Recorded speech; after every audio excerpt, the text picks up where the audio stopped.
Alright, part 2 in this video.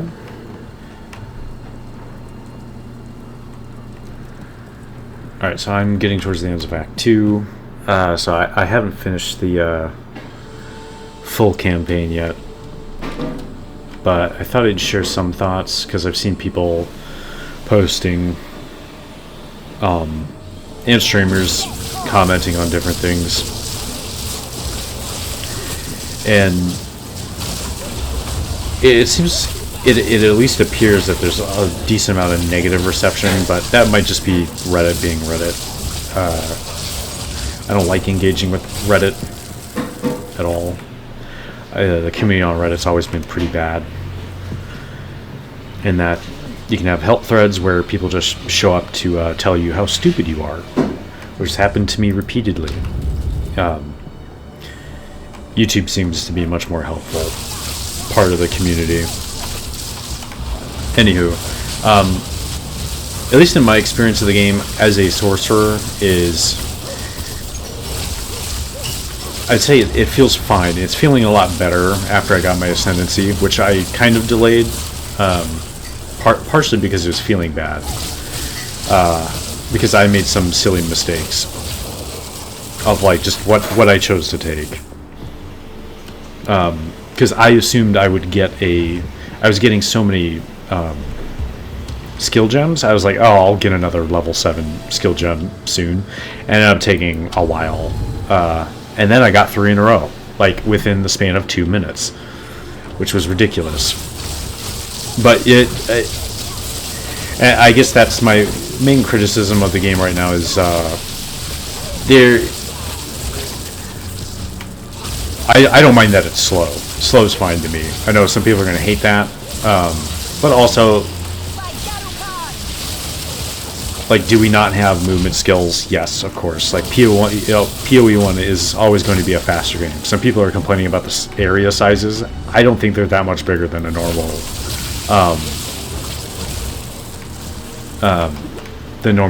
PoE 1 normally, at all. It's just because we can't, like, jump around constantly. I'll say the game, well, it's mostly narrow. There's a lot of narrow stuff, which is helpful at times, and other times it isn't. It benefits different classes and skills. What is this? Magma barrier? Okay. I've seen this once before. Man, I'm having mana trouble now.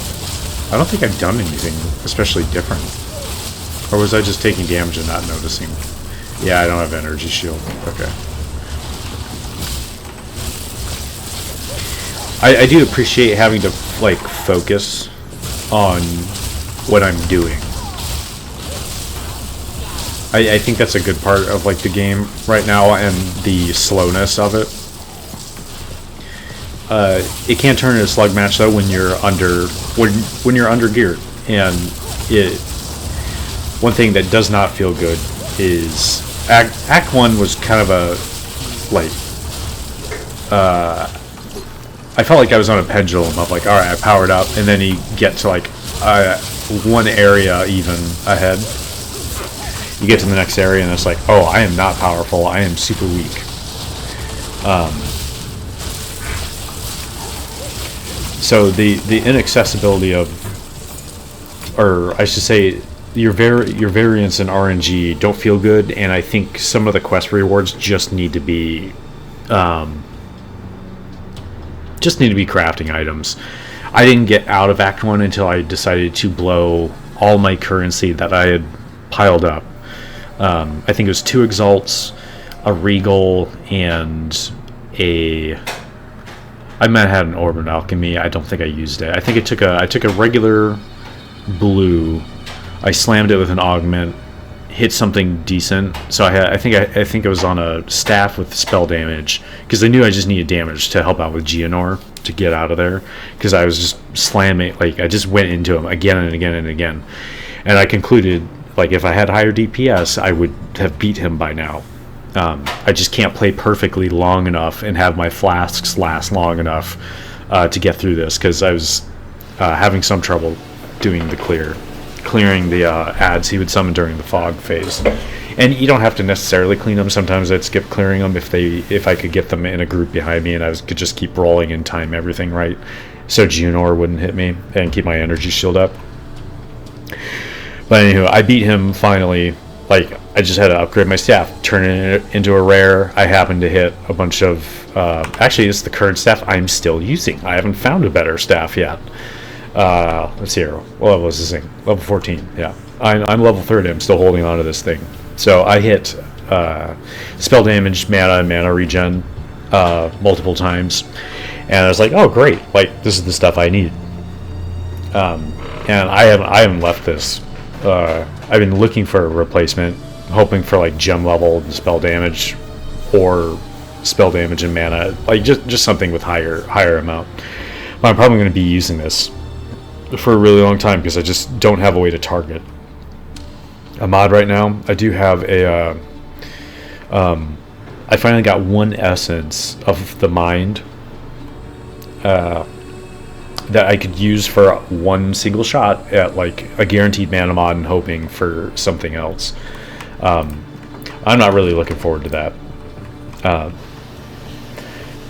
So I think so increasing our currency drops, or at least giving ooh, I can't see that there. It's not good.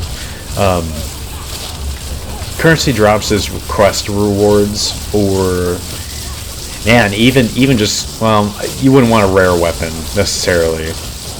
You might get something you need. That might be enough.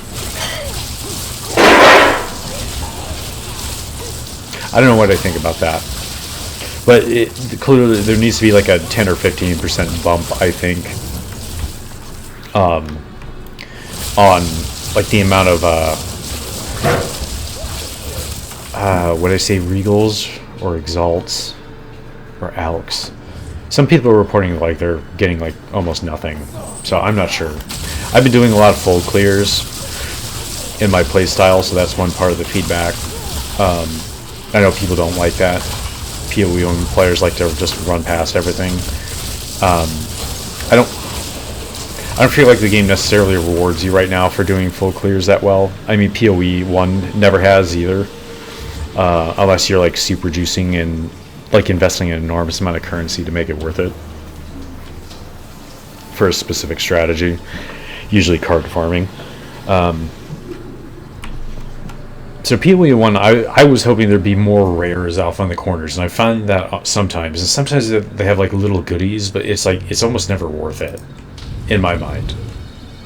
I think way too many gem supports are dropping, and skill gems. I feel a little bit overwhelmed, and I say that despite like I went through a dry spell where I really needed a level 7 one specifically because I didn't take the curse thing when I should have, and it hugely affected my DPS when I picked up the conductivity curse. So that was kind of a very negative experience I had, of just like making one little mistake and then you can't really correct it until you find it again, or because at that point in the quest when I was offered the first level 7 gem, you don't get that reward type again from a quest at all. Like, at least so far, I don't think I've seen another one. I think I've gotten a spirit one and something else. So you just have to find them. And I did not like that. That did not feel good. So it'd be nice if there's a way to like recover that.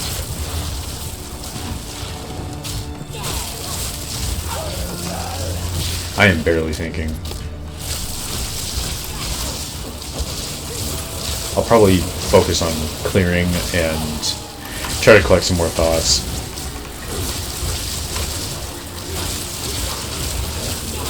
Things I don't need to think about are, seems like Monk's doing really good.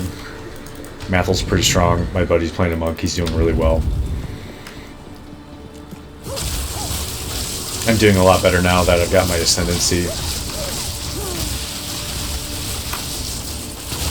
Thank you, Ark. But the overall like mechanics of play, I think, feel very good. Some people won't like this play style, and there are parts like that fight I just uploaded, the first time I do it, I summon both of them, and it's just I'm rolling around in circles over and over and over again. It's just like PoE 1, because I'm just getting spammed on. It's almost like being in Elden Ring. What was that one fight where they just spam endlessly, and they're just in the air and you can't even fight them? Is Malekith? I know some people complained about that fight. I was a goober and played a wizard on release though, so I was doing my special beam cannon and wiping out bosses with that, and swapping to a bleed build or like whatever else I thought would work better to clear that game.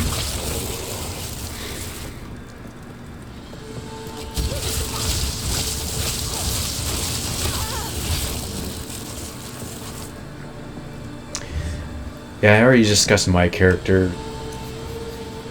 So the main point I think is that there needs to be more avenues for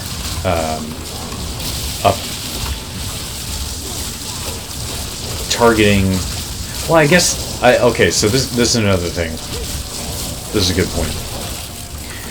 I did not engage with the gold gambling mechanic. I saved up and got an amulet because it's like the one thing I got through all of Act 1, never found one. Well, no, we dropped one, but I let my buddy take it because I think it wasn't really good for either one of us, but it benefited him slightly more. So I was like, here, just take it. And I didn't see one again for a really long time. And then I stinking found one right before I gambled for one in Act 2. And the one I gambled for ended up being better because I didn't really care for the one I had found, because I made it magic, and then I slammed it. I did an augment on it, and was not pleased with the result. So I ended up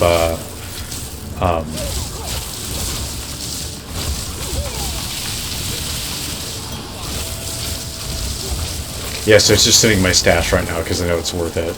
Or did I sell it? I might have sold it for like $300. Something like that.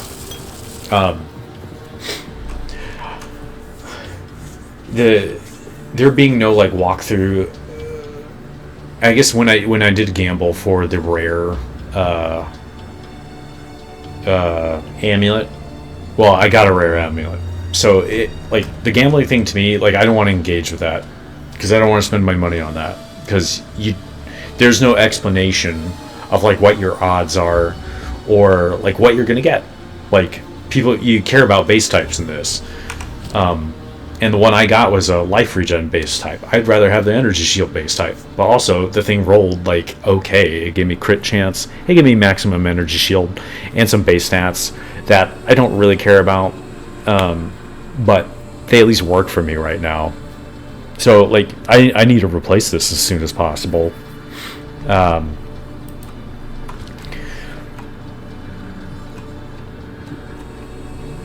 yeah, so that's one aspect. I think you are supposed to engage with that mechanic, but even while I was farming gold to buy an amulet, it got more expensive as I farmed for it.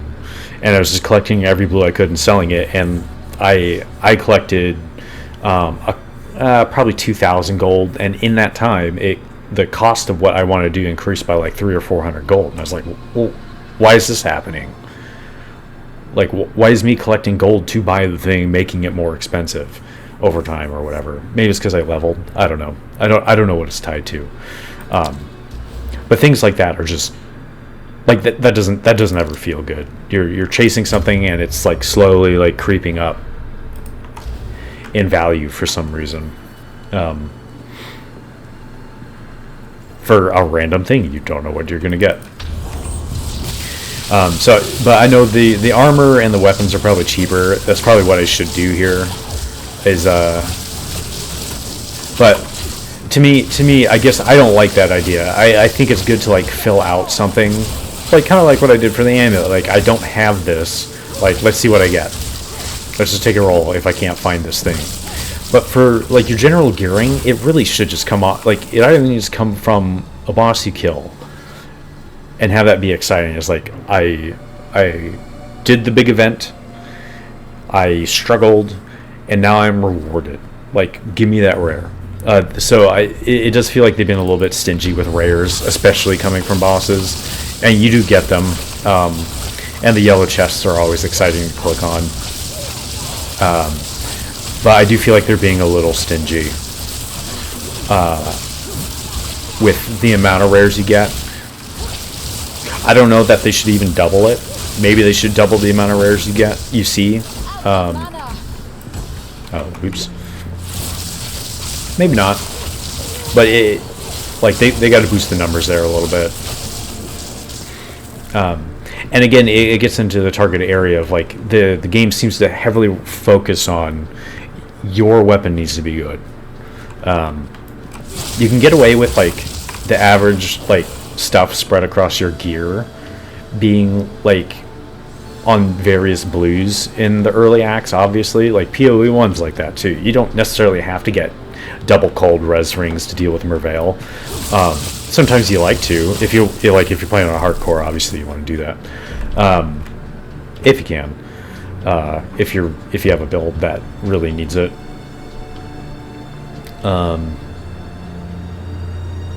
But like my experience of like I could not. Yeah, I probably should have rolled for a staff instead of using all my currency, but oh well.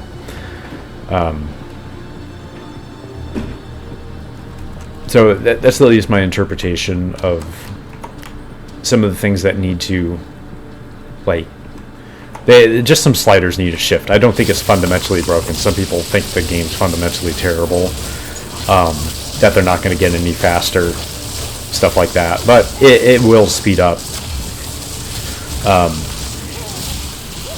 I've watched almost every single interview Jonathan's done, and Mark for that matter, over the last like 2-3 years, and they have stated clearly that they do want to cull like the maximum down, because if you see like high level PoE 1 gameplay, like go watch Empyrean do their end game farming and think the game is just falling apart. Like, is it funny? Yeah, but if you're trying to get people to play your game, like, they see that and it's like, what's going on? Like, and it is a game there. Like, that is exciting gameplay to a certain type of person. What Empyrean does, or what Zizaran does, or what any of these are like. How anybody engages with the game. But they want a bigger, nicer commercial product that hits a wider audience, and I think this will work because I do find the game more engaging despite dying more. I hate dying in games, especially PoE, but it does definitely feel more part of the experience, and it will add to the heights of like hardcore players once they start figuring stuff out and how to like optimally get to like what the breakpoints are. Like, all right, if you don't want to just get obliterated by, like, let's say whoever wiped out Ziz early on, that Bira, whatever her name is, like there's going to be a checkpoint on that of like, all right, you need this much cold resist and this much health or in armor, like whatever mix of that, to not get one shot in that fight. And like you drag them out. Like the second that she starts summoning wolves, you run out of that thing. Like that's how I the same thing happened to me that happened to Ziz. I died right away. Or I didn't die right away, but like she got me a time or two, and then I was like, oh, I can pull them out. She doesn't respawn. Like that makes sense. So you get out of there. So there's some minor tweakage, but fundamentally this is a good game in my mind, and they've done a great job. There just needs to be some minor elements fixed on the overall feel of the progression. Oh, whoa. Fun. I've already got a dual string bow. A white one.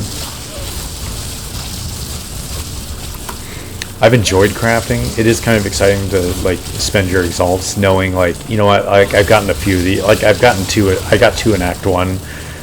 It's not a big deal to use them. And I've acquired a few more since then. Not a ton. But yeah, just the early part of it does feel very tight, which I think is an important feeling to establish with people early on. It's not going to work on everybody. Like, obviously, some, like, this game is not for some PoE 1 players.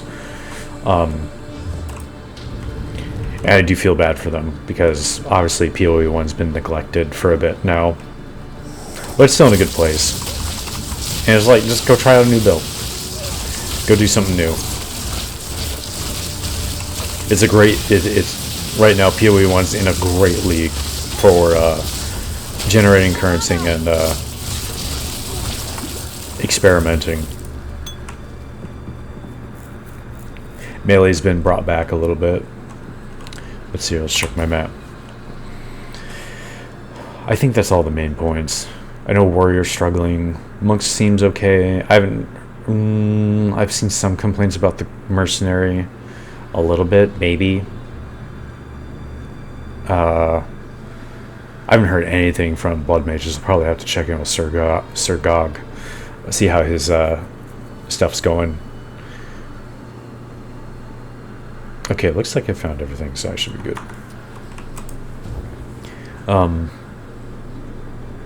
What else is there? I haven't heard anything about Rangers. They're probably fine. Being ranged is helpful in this. There's some fights in this that I've had to, like, my monk buddy, who is doing probably better than I am, has called me in to be like, dude, I need somebody to take aggro. Because there's been some nasty bosses. Which is good. Certain, like, it's always interesting to have certain playstyles and classes struggle on different things. Like, everyone should struggle with an Uber, but especially in the campaign, having variance there is a lot of fun. So I think that'll be the end of my thoughts. This video is probably dragged on too long. Yeah, 22 minutes. This is going to be huge.